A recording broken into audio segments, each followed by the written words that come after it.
En la Guerra Civil y en la España de la dictadura, o desde varios años antes, los fascistas filonazis falangistas también eran muy violentos. O no mucho menos lo eran el resto de españoles de la derechona y ultracatólicos. Todos estos arengados por la secta ultracatólica española de los jesuitas, que en aquellos años eran más que beligerantes, justificándose con una guerra santa contra los ateos rojos y los judeomasones. Incluso contaron con una base científica para su disparatada ideología o amalgama de ideologías. En una investigación del psiquiatra militar Vallejo Nájera, descubrió un gen rojo en las pruebas que realizó a un grupo de presos republicanos. Naturalmente este gen rojo era la causa de sus males. No menos importante eran los intereses económicos y clasistas de los empresarios, terratenientes, aristocracia, todos estos llegaban hasta a financiar golpes de Estado fascistas, junto a una gran parte de los militares españoles interesados en trepar. En aquellos años llegó a haber, al menos, un oficial por cada 10 soldados y un general por cada 100. Los fascistas españoles bebían de los personajes históricos españoles más militaristas y beligerantes. Pueblos antiguos como los celtas o celtíberos, de la Edad de Bronce, que los neonazis consideran la raza aria superior española. O los romanos, al igual que el resto de sus camaradas fascistas y nazis europeos. O en la Edad Media los católicos españoles eran conocidos por ser muy fundamentalistas y muy ignorantes, tan solo interesados en guerrear. O los medievales almogávares o almogavers, que fueron los primeros españoles en salir de la península, en los países del sur de Europa siguen siendo conocidos por su violencia. Pero a los que más admiraban eran a los reyes católicos, los que unificaron España, expulsaron a moros y judíos y descubrieron América. Por ellos colocan en sus banderas el famoso símbolo de el yugo y las flechas, o siempre imitan el lema de los reyes católicos, tanto monta, monta tanto, que no significa otra cosa que dan igual los medios que se empleen para conseguir un objetivo. Si bien, durante la Guerra Civil, los fascistas españoles no llegaron a las cifras de asesinatos en masa como sus compadres nazis alemanes. Sí que intentaron exterminar a todos los judeomasones españoles, o Franco ordenó parar las torturas y asesinatos de judíos españoles tras la petición de un grupo de banqueros judíos que le financiaron una parte de su golpe de Estado. Durante la Operación Barbarroja en la División Azul, formada por 50.000 falangistas para ayudar militarmente a los nazis alemanes, un periodista fascista español informaba así a sus correligionarios. Los rusos no tienen concepto de patria, ni siquiera de universalidad. Solamente son capaces de considerar, muy levemente, los acontecimientos que ocurren en el instante. En eso se parecen a los monos, y son, desde luego, el último estrato que separa al hombre de la piedra. El contraste con esta infrarraza produce dos sentimientos en el español. El primero es de desprecio y el segundo de conmiseración. Está visto que los mediterráneos no somos capaces sino de una crueldad pasajera, todo lo fuerte que se quiera, pero sin refinamientos de últimas consecuencias. Los rusos nos buscan porque hayan en nosotros compasión. Y hasta los judíos, que en su carne pagan todos los pecados de su estirpe maldecida, tienen una mirada tierna de perro apaleado cuando el soldado español no le maltrata sin motivos. Tras la muerte de Franco durante la transición española y al comienzo de la actual democracia, hubo varios grupos terroristas del Estado, compuestos por falangistas, policías y mercenarios fascistas, también extranjeros llegados de Francia, Italia, Portugal y Argentina. Si bien no parece que estos grupos terroristas hayan vuelto a aparecer desde el terrorismo de Estado del GAL, ocurrido durante los primeros gobiernos socialistas de Felipe González, con la derechona dándoles publicidad en sus medios. Montaron un gran escándalo, ya fuese por intereses electorales o por los numerosos errores que cometieron estos terroristas fascistas, secuestrando y asesinando a ciudadanos inocentes sin ninguna vinculación con ETA, la banda terrorista separatista vasca. En la España reciente los fascistas y neonazis españoles no suelen ir tan lejos, o por ejemplo no han vuelto a acusar a los judíos ni a los masones de secuestrar niños para violarlos y ofrecerlos en sacrificios al demonio, aunque al parecer la única causa es que quedarían muy ridículos. Sí que los de la derechona y los fascistas españoles se han quedado a las puertas en repetidas ocasiones. El ejemplo más evidente fue el muy mediático caso de las niñas de Alcácer, un pueblo de Valencia, cuando en el año 1992 dos delincuentes comunes, un inmigrante brasileño psicópata desaparecido, al parecer murió durante su huida, y un chapero o prostituto homosexual español, al parecer el perro fiel del psicópata, ambos secuestraron, violaron, torturaron y asesinaron a 3 adolescentes de 15 años. Hubo un juicio paralelo transmitido todas las madrugadas por el canal de televisión Telecinco, en el famoso programa Esta noche cruzamos el Mississippi.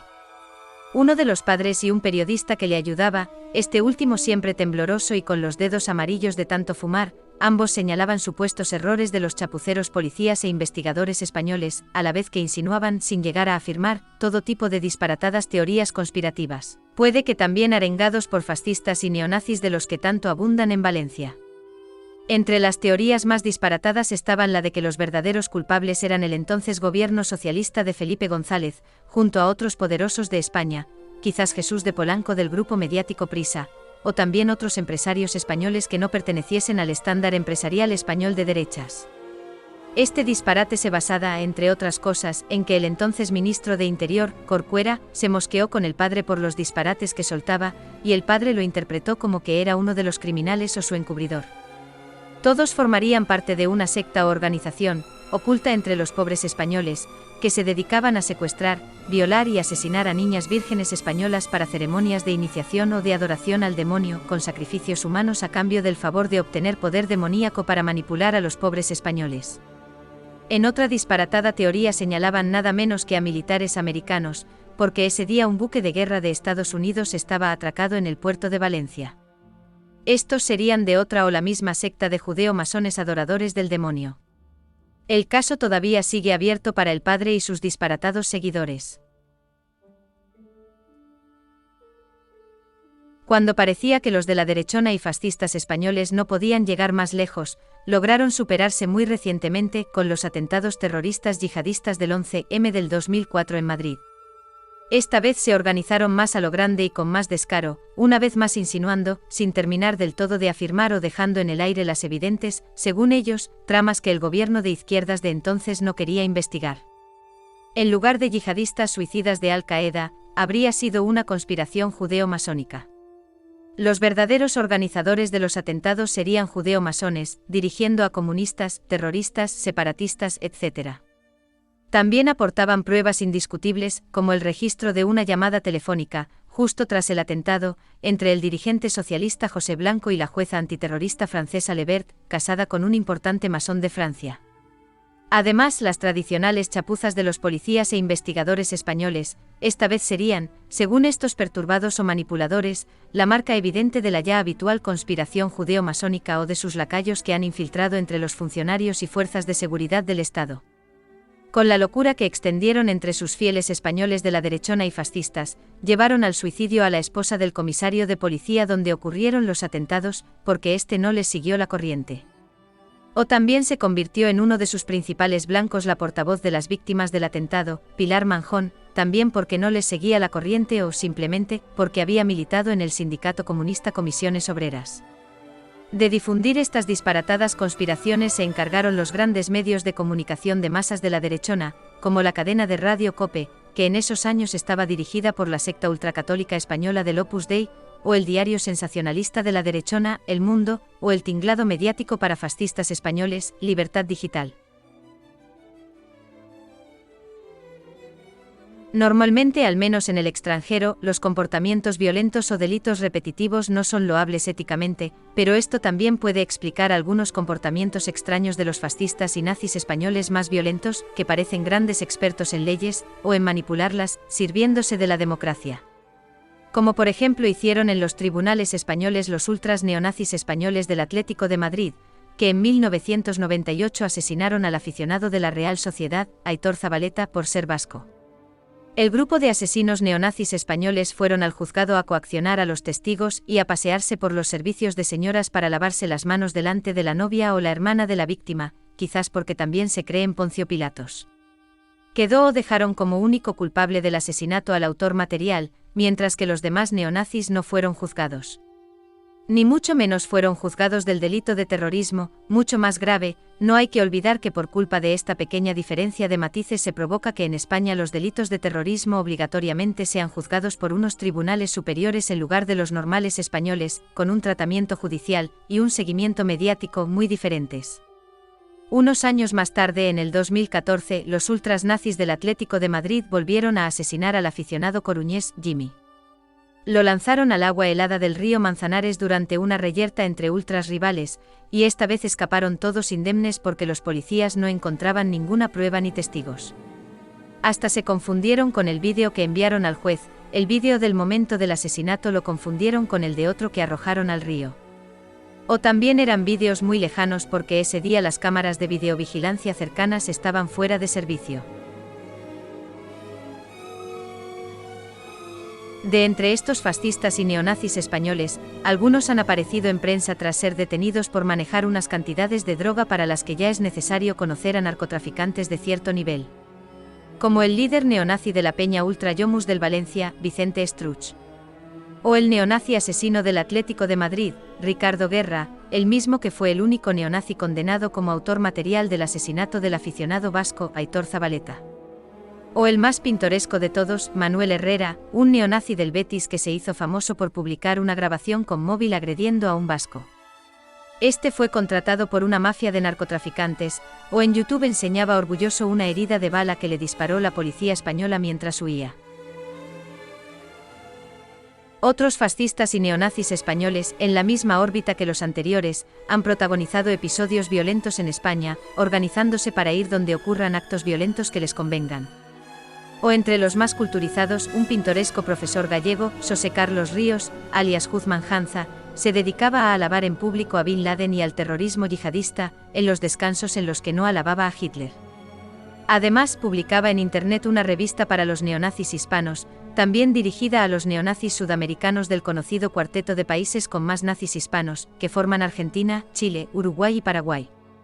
Poco después, en el 2016, Daniel Fernández Aceña, un exmercenario fascista del terrorismo de Estado del GAL, fue detenido por adoctrinamiento y exaltación terrorista yihadista. Los fascistas y nazis son muy activos en las redes sociales o en Internet, por ejemplo, tienen una enciclopedia nazi, Metapedia, también en idioma español. O escriben en foros internacionales muy conocidos, entre los que destaca Stonefront. Si bien es fácil encontrarlos en cualquier parte, escribiendo sus característicos comentarios como si fuesen de personas normales. Aparte tienen sus propias páginas web y blogs. Hace unos años un blog muy pintoresco en español trataba sobre el accidente de George Haider, con un muy extenso análisis apoyado con numerosas fotos del accidente. Parecía más un análisis forense de la policía, con el que el autor demostraba que todo lo que se dijo oficialmente sobre el accidente era mentira o fue manipulado. George Haider fue el líder del partido fascista austriaco, el primero que pudo volver a gobernar en un país democrático europeo tras la Segunda Guerra Mundial. Falleció en un accidente cuando conducía a gran velocidad con su coche, al poco de salir de un conocido pub gay. Los neonazis echaron la culpa del accidente al Mossad de Israel, incluido su lugarteniente en el partido y novio gay, Stefan Pezner, y su esposa oficial. Más tarde a la esposa de Haider le fueron requisadas cuentas en Suiza con dinero que le pagaron los dictadores Saddam Hussein y Gaddafi a cambio del favor de hablar bien de ellos en Europa. Este caso es un ejemplo de lo insólitos que son los fascistas y nazis españoles con respecto a sus camaradas europeos. Los fascistas y nazis españoles la han tomado con los homosexuales y lesbianas, les ha dado por ahí, y no parece que se deba a un afán por diferenciarse culturalmente de los demás países europeos, como suelen pretender todos los fascistas y nazis. Quizás los españoles traten de inculcar a los extranjeros algo así como que entre los españoles no existen homosexuales. En España las agresiones físicas a estos colectivos son, año tras año, el delito de odio que encabeza las estadísticas españolas, por encima de los delitos de odio contra los inmigrantes, comunistas, feministas, judíos, etc.